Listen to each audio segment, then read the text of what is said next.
శ్రీ గురుభ్యో నమః శ్రీమాత్రే నమః. ఆదిత్యాయ చ సోమాయ మంగళాయ బుధాయ చ గురు శుక్ర శనిభ్యశ్చ రాహవే కేతవే నమః. విశ్వావసు నామ సంవత్సర ఉగాది శుభాకాంక్షలతో ఈ సంవత్సరం ఒక్కొక్క రాశి వారికి ఏ విధంగా ఉండబోతూ ఉంది, ఆ రాశి ఫలితాల గురించి మనం తెలుసుకుందాం. మొట్టమొదలు మేషరాశి. ఈ మేషరాశిలో అశ్విని 4 పాదాలు, భరణి 4 పాదాలు, కృత్తిక 1 పాదం ఉంటుంది. కాబట్టి ఒకవేళ నక్షత్రాలు తెలియనటువంటి శ్రోతలు వారి అక్షరాలపైన కూడా మనం రాశి తెలుసుకోవచ్చు. చూచే, చోళ, లీలు, లేలో, ఆ ఈ అక్షరాలు ఎవరైతే ఉంటాయో వాళ్ళు శ్రీ గురుభ్యో నమః శ్రీమాత్రే నమః.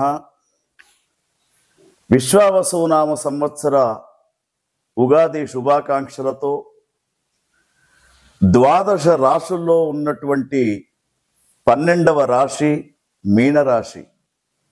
ఈ మీనరాశి జాతకులకు ఈ సంవత్సరం ఏ విధంగా ఉండబోతూ ఉంది, ఎటువంటి జాగ్రత్తలు తీసుకోవాలి అనే విషయాలను మనం ఆలోచించినప్పుడు మీనరాశిలో ముఖ్యంగా పూర్వభాద్ర 4వ పాదం, తర్వాత ఉత్తరాభాద్ర 4 పాదాలు, రేవతి నక్షత్రం 4 పాదాలు, తర్వాత అక్షరాలలో తీసుకున్నప్పుడు ది, దు, షం, ఝ, థ, దే, దో, చా, చి ఈ అక్షరాలకు సంబంధించినటువంటి పేర్లతో ఉన్నటువంటి వాళ్ళకు కూడా మీనరాశి వర్తిస్తూ ఉంటుంది. కాబట్టి మరి మీనరాశి జాతకులు సహజంగా వీరు ఔదార్యవంతులుగా ఉంటూ ఉంటారు. వేదాంతపరమైనటువంటి ఆలోచనలు వీళ్ళల్లో కనబడుతూ ఉంటాయి. ఎక్కువగా ఆత్మస్థైర్యం ఉంటూ ఉంటుంది, కానీ కొన్ని విషయాలలో ముందుకు దూసుకొని వెళ్ళలేరు. స్నేహితులుగా చాలామంది ఉంటూ ఉంటారు, వారి అవసరాలకు ఉపయోగపడుతూ ఉంటారు మీనరాశి జాతకులు.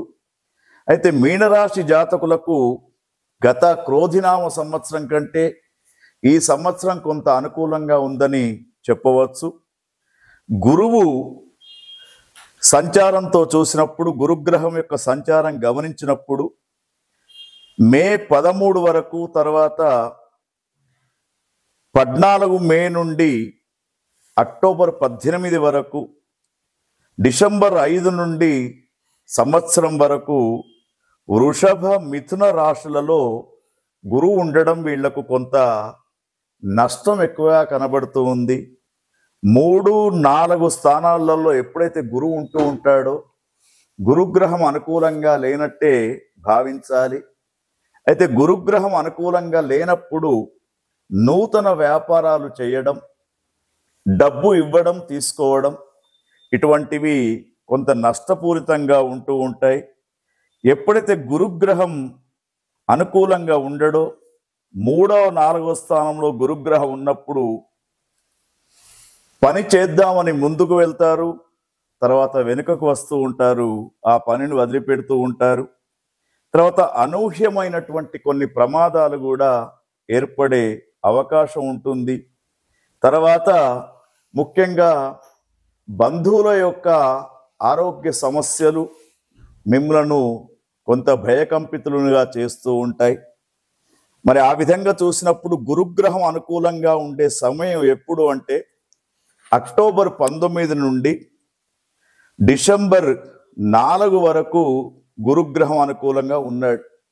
అంటే అక్టోబర్, నవంబర్ 2 మాసాలు మాత్రమే అనుకూలంగా ఉన్నాడు. కాబట్టి ఒకవేళ మీరు ఏదైనా కొత్త వెంచర్ ప్రారంభం చేయాలి, రియల్ ఎస్టేట్లో అమౌంట్ పెట్టుకోవాలి, కొత్త వాహనం కొనాలి అనుకుంటే కేవలం మీరు అక్టోబర్, నవంబర్, డిసెంబర్ ఈ 3 మాసాల లోపుగా మాత్రమే అటువంటిది చేయడానికి ముందుకు వెళ్ళండి. శని భగవాన్ యొక్క సంచారం చూసినప్పుడు కూడా అనుకూలంగా లేదు. 12, 1 స్థానాలలో శని ఉన్నాడు. కాబట్టి అనుకోనటువంటి ప్రమాదాలు, అగ్ని ప్రమాదాలు, వాహన ప్రమాదాలు, ఏర్పడే అవకాశం ఉంది. విద్యార్థులకు కూడా బాగా కష్టపడి శ్రమిస్తే తప్ప విజయాలు వచ్చే అవకాశాలు లేవు. తర్వాత ఉద్యోగస్తులకు ముఖ్యంగా ఆటంకాలు ఏర్పడుతూ ఉంటాయి. వారి తోటి సహ ఉద్యోగులతోటే కొంతవరకు వైషమ్యాలు పెరిగే అవకాశం ఉంది. వ్యాపారస్తులకు కూడా కొంత నష్టం అనేది కలుగుతూ ఉంటుంది. రాజకీయ నాయకులలో ఒత్తిడులు పెరుగుతూ ఉంటాయి. పదవి ఉంటుందా పోతుందా అనే స్థితి కూడా వీళ్లకు వస్తూ ఉంటుంది. ఎందుకంటే శని భగవాన్ యొక్క అనుకూలత లేదు. రాహు కూడా 1-2 స్థానాలలో ఉన్నాడు. రాహు యొక్క అనుకూలత కూడా లేదు. తర్వాత కేతుగ్రహం 7-6 స్థానాల్లో ఉన్నాడు కాబట్టి కొంతవరకు ఈ సంవత్సరం వీరికి కేతుగ్రహం యొక్క అనుకూలత, తర్వాత కొద్ది మాసాలు మాత్రమే గురుగ్రహం యొక్క అనుకూలత కనబడుతూ ఉంది. కాబట్టి సమయం బాగా లేనప్పుడు ఉన్నదాంట్లో తృప్తి పొందడం అనేది చాలా మంచి విషయం. కాబట్టి మీనరాశి జాతకులకు ఒకే ఒక సూచన ఏమిటంటే ఉన్నదాంట్లో తృప్తిగా ఉంటూ జీవితాన్ని ఈ సంవత్సరం కొనసాగించాలి. ఎందుకంటే విశ్వావసు నామ సంవత్సరము గమనించినప్పుడు 12 రాశులలో మీనరాశికి కొంత అననుకూలంగా లేదు. మీనరాశిలో ఉన్నటువంటి మరి పూర్వాభాద్ర, ఉత్తరాభాద్ర, తర్వాత రేవతి నక్షత్రాలను చూసినప్పుడు పూర్వాభాద్ర మధ్య 4 మాసాలు అననుకూలంగా ఉండదు. ఉత్తరాభాద్రకు మాత్రం బాగానే ఉంది. రేవతి నక్షత్ర జాతకులకు ఈ సంవత్సరము కొంతవరకు అనుకూలంగా ఉంటుంది. కళాకారులకు, కళాపోషణ చేసేవారికి సమాజంలో కొంత విలువ ఉంటుంది. ఎవరైతే మీనరాశిలో ఉన్నటువంటి రాజకీయ నాయకులు కొత్తగా అరంగేట్రం చేద్దామని అనుకుంటున్నారో, ఎవరైతే వివిధ రంగాలలో ముందుకు వెళ్ళాలనుకుంటున్నారో వాళ్ళు తప్పనిసరిగా దుర్గా అమ్మవారి యొక్క ఉపాసన, చండీ ఉపాసన చేయాలి. తర్వాత గురువు శని జపాలు, చండీ హోమం అనేది చేసుకుంటూ ఆ దుర్గామాత యొక్క కృపా కటాక్షాలు పొందితే మీరు ముందు వెళ్ళడానికి అవకాశం ఉంటుంది. కాబట్టి మీనరాశి జాతకులకు ప్రత్యేకమైనటువంటి సూచన ఏమిటంటే ముఖ్యంగా తొందరపడి ఏ పని చేయకండి. లాభం వస్తుందని ముందుకు పోతే నష్టం వచ్చే అవకాశాలు కూడా ఉంటూ ఉంటాయి.